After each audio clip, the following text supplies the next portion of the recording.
ঘৰিয়ালটো কোন কথা হ'ল এইটো দে ঘৰিয়ালটো হ'ল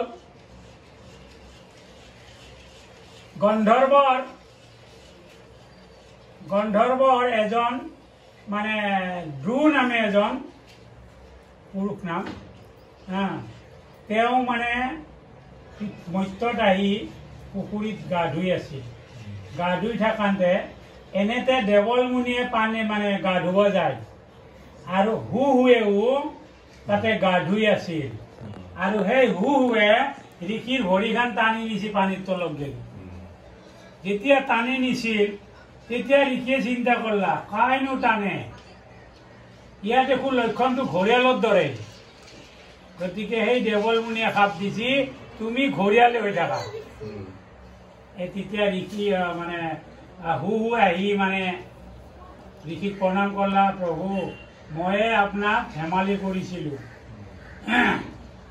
গতিকে আপুনি মোক খাপ দিলে এই খাপৰ পৰা মোক মুক্তি দিয়া গতিকে কৈছি যে মই মোৰ খাপটো মোৰ ব্যৰ্থলে নাযায় গতিকে তুমি শুনা তোমাৰ কৃষ্ণৰ হাতত তোমাৰ মুক্তি হ'ব আৰু হাতীটো হ'ল ইন্দ্ৰদুম্ন ৰজা যাই জগন্নাথ মন্দিৰ বনাইছিল ইন্দ্ৰদুম্ন ৰজা যেতিয়া সমাজ পাতি বহি আছিল যেতিয়া অগস্ত্যী মুনি এই ইন্দ্ৰদুম্নৰ সভাত গৈছিল সকলোৱে থিয়া দিছি কিন্তু ইন্দ্ৰদুম্ন ৰজাই থিয়া দিয়া নাই গপচত আছে গপচত থকাৰ পিছত তেতিয়া অগস্ত্যী মুনিয়ে কৈছে যে এনে হাতী গপচ গতিকে তুমি হাতী হৈয়ে থাকা ইন্দ্ৰদুম্ন ৰজাক খাপ দিলা তাৰপিছত এই হাতী আৰু ঘৰিয়াল সেইদিনা লাগালাগি হ'ল পুখুৰীত দুয়োটাৰে যুদ্ধ হ'ল তাৰপিছত কৃষ্ণ আহি তেওঁলোকক মুক্তি কৰালে পূৰ্বৰ ভক্তিৰ বলে তোমাক স্মৰিলা মনে পদ্মগুত কুণ্ডে ধৰি তুলি মৃত্যু ভয়ে মগ্ন ভৈলা চৰণে শৰণ লইলা ত্ৰাহি ত্ৰাহি নাৰায়ণ বুলি যুদ্ধ কৰোঁতে কৰোঁতে এজনতো বল পৰিবয়ে কিন্তু হাতীটোৰ বলটো পৰি গেল হাতীটোই চিন্তা কৰলা মোক আৰু কোনেও ৰক্ষা কৰিব নোৱাৰে তেওঁৰ বাহিৰে এই বুলি সেই পুখুৰীটোত পদুম ফুল ফুলি আছিল ফুটডালেদি পদুম ফুল এটা ছিঙি আনি প্ৰভুক চিন্তা কৰছি প্ৰভু এই বিপদৰ পৰা ৰক্ষা কৰা সেইটো আমাক কৈছে যে বনৰ পক্ষীয়ে যদি ঈশ্বৰক চিন্তা কৰিব পাৰে মানুহে কিয় নোৱাৰা আমাকে বুঝাইছে হে কৃপাময় দেৱ হৰি অগৰুৰ স্কন্ধত চৰি কিগে আখিলন্ত চক্ৰ পানী ভক্ত দুখ দেখি স্বামী গৰুৰ স্কন্ধৰ নামী গ্ৰাহক খাতিলা চক্ৰ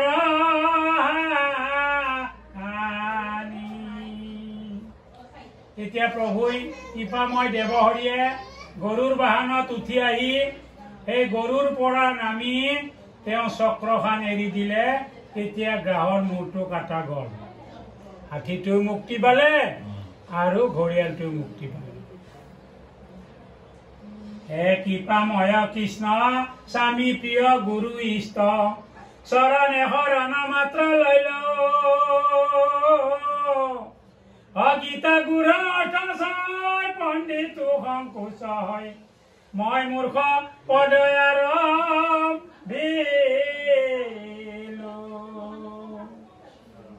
লিখকে তুতি কৰিছি ইয়াত ভুল কুটি অপৰাধো হ'ব পাৰে গতিকে মই মহামূৰ্খ গতিকে মোক ক্ষমা কৰিবা মুখে কৃষ্ণ সদা সেৱে সেবি কৃপা লেখ পাৱে হিন্দু কগু খোজ কৰি তাৰে দেখিয়া অবলা খুজি চন্দন পিন্ধাইলা খুজি তাইকো গতি দিলা দামো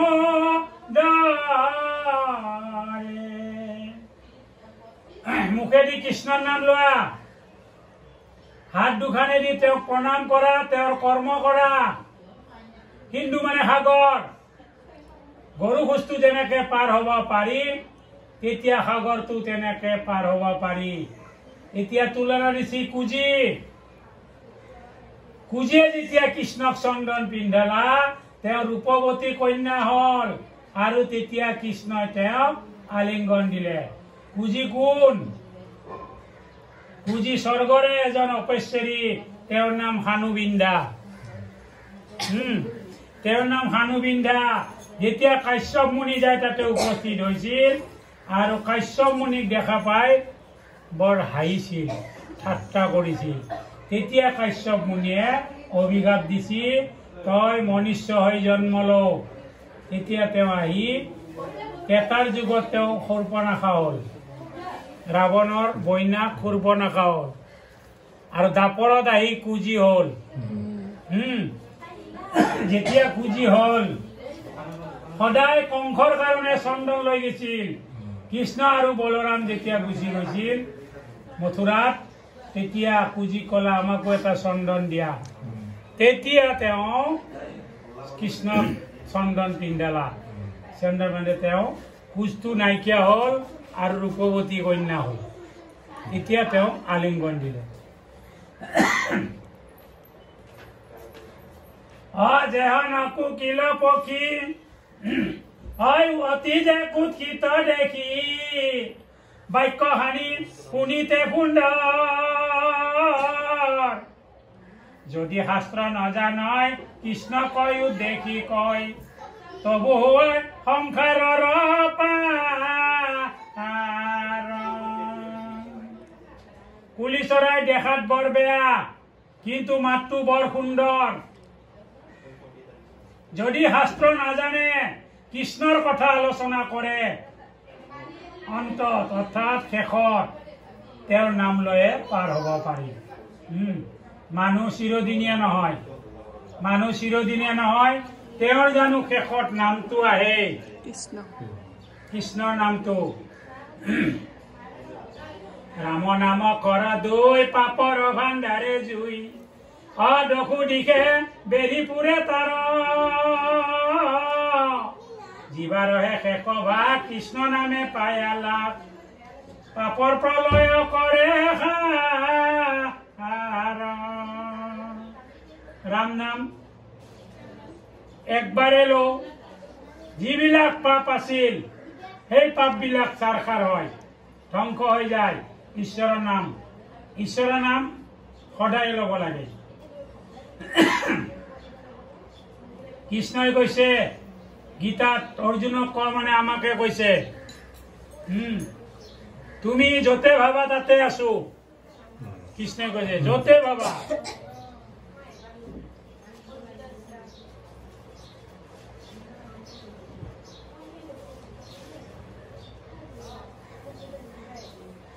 কেন জানি হবে ৰাম নাম মুখে স্মৰা, ৰাম নাম হাঞ্চি গান্ধি পৰা। ভুৱনৰ যত হীৰাই, আন যত দূৰ কৰা, পথৰ সম্বল সংগে ধৰা। যিখিনি সময় ঈশ্বৰৰ ভক্তি কৰা হয়, সেইখিনি সময়ত ৰাম নামটো গাঁঠি লোৱা, মণি গাঁঠাৰ দৰে ৰাম নামটো গাঁঠি লোৱা, আৰু সোণা গহনা হীৰা মুকুতা এৰা, আৰু তেওঁৰ প্ৰতি ৰাস্তা লোৱা, ভক্তি কৰা। আন যত ধন দেখা, খৰচিলে যায় বিথা, খাইলে দিলে হবে তুতি যায়। নামৰ নাহিকে হয়, লাগে মানে বৃদ্ধি হয়, ভাগ কৰিলে তো বাঢ়ি যায়। কৈছি যিমান ধন থাকক, খৰচ কৰিলি, খালি ললি, চব তুতি যাব। হৰিৰ নাম তুতি নাযায়, হয় নাযায়, বৈ নাযায়, কিমান ভাগাব, শেষ হৈ নাহে।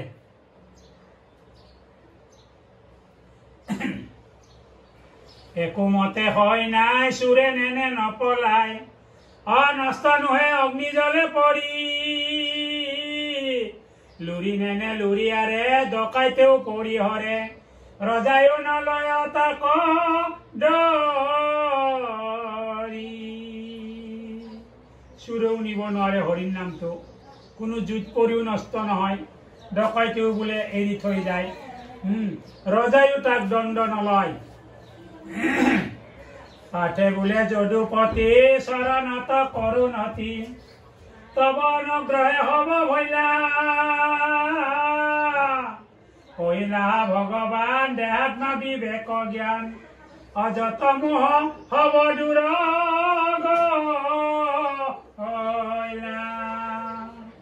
অৰ্জুনে কৈছে হে যদুপতি তুমি মোক যিখিনি জ্ঞান দিলে মোৰ যিবিলাক মোহ আছিল যিবিলাক মায়া আছিল সেইবিলাক মোহবিলাক মোৰ দূৰ হ'ল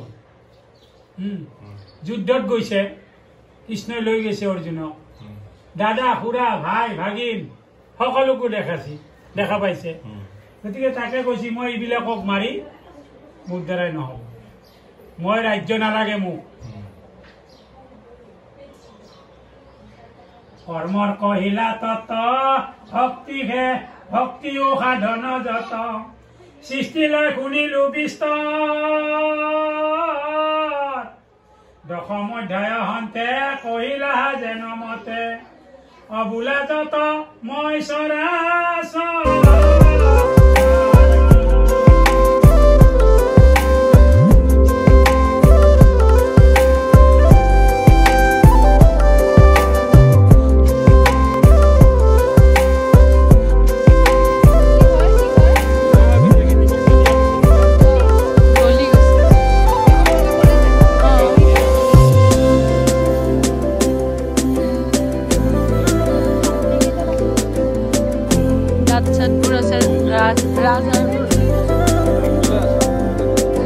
Razarpur